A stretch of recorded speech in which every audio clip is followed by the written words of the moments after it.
अस्सलाम वालेकुम। जीअं त अल्हम्दुलिल्लाह तव्हां असांजी वीडियोस खे ॾिसी रहिया आहियो त हीअ असीं वरी जेको सो अॼु असांजो हिकु नओं मरीज़ आयो आहे जेको पंहिंजी मजबूरी तव्हांजे साम्हूं बयानु कंदो। त असीं अॼु पुछूं था त अस्सलाम वालेकुम। वालेकुम अस्सलाम। साईं तव्हांजो छा मसइलो आहे? साईं ख़ारिश आहे, मूंखे 2 साल खनि थी विया आहिनि, छॾे कोन थी। अच्छा डॉक्टरनि ॾे वियो आहियां, टेस्टूं वेस्टूं करायूं अथमि, अच्छा का ख़बर कोन थी पए। सही। हाँ, अंदाज़ो इहो आहे त ॾिसूं था तव्हांखे। हाणे हूअं त तव्हांखे आऊं वहम जो शिकार हीअं तव्हांखे ॿुधाए छॾियां अखियूं बंदि करे तव्हांखे चवंदा हीअं तव्हां सां मसइलो, हीअं मसइलो न।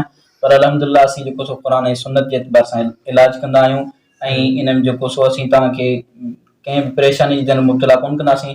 बसि मुख़्तसर असीं तव्हांखे जेको सो चेक कंदासीं त हिन मरीज़ खे जादू आहे, जिन्नात आहे या छा आहे। थोरी हिन ते पढ़ाई वग़ैरह कंदासीं जेका तव्हांजे साम्हूं हिकिड़ो असीं तशख़ीस जो ऐं कंहिं मरीज़ खे जांचण जो अमल कंदासीं, उहो असीं तव्हांजे साम्हूं करियूं था। तव्हां त पंहिंजी बांह ॾिजो, हिनखे कफ़ खे खोलिजो, हिनखे मथे करियो।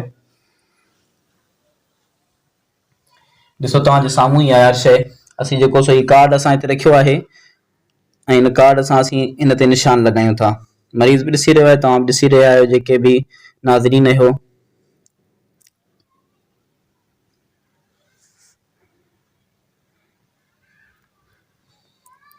निशान लॻाइण खां पोइ असीं हिन जे मथां जेका तशख़ीस जी पढ़ाई आहे उनजो असीं पढ़ाईअ जो अमल कयूं था ऐं इन खां पोइ वरी असीं चेक कंदासीं। वरी कार्ड रखी त आया हीउ निशान जेको आहे पंहिंजी जॻह ते बीठो आहे या निशान जेको आहे सो घटियो आहे या वधियो आहे, उन हिसाब सां पाण असांखे ख़बर पवंदी।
नाज़रीन, ही तव्हांजे साम्हूं आहे निशान।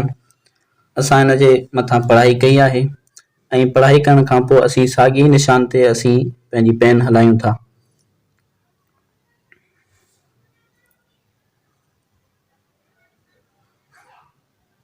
नाज़रीन, तव्हां ॾिसी सघो था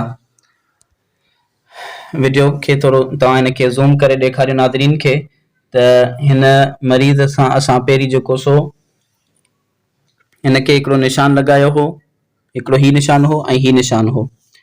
पर इन खां पोइ जॾहिं असां पढ़ाईअ खां पोइ ॿीहर असां निशान लॻायोसीं त पहिरियों जेको निशान हो उहो वधी वियो हो, उनजी हद वधी वई आहे ऐं ॿियो निशान जेको असां लॻायो उहो अंदरि वियो हलियो आहे। त इन मां जेको असांखे मालूम थियो त हिन मरीज़ सां जेका बीमारी आहे उहा बीमारी त बीमारी आहे, पर इहा बीमारी छॾे हिन जे लाइ कोन पई जो हिन जे मथां असरात आहिनि। ऐं हाणे जेको सो असीं मरीज़ जो बाक़ाइदगीअ सां उनजो इलाज जो तरीक़ो वग़ैरह हिनखे ॿुधाईंदासीं।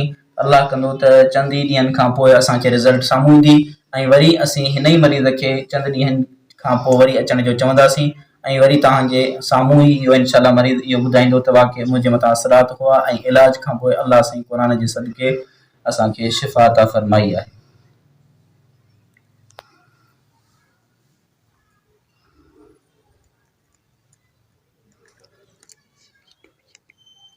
महिरबानी करे हिन असांजे क़ुरान ऐं सुन्नत जे थींदड़ इलाज खे तव्हां पाण बि जेको सो मुआइनो कयो आहे, इनखे तव्हां पाण लाइक करियो ऐं ॿियनि ताईं हिन पंहिंजे पैगाम खे पहुचायो।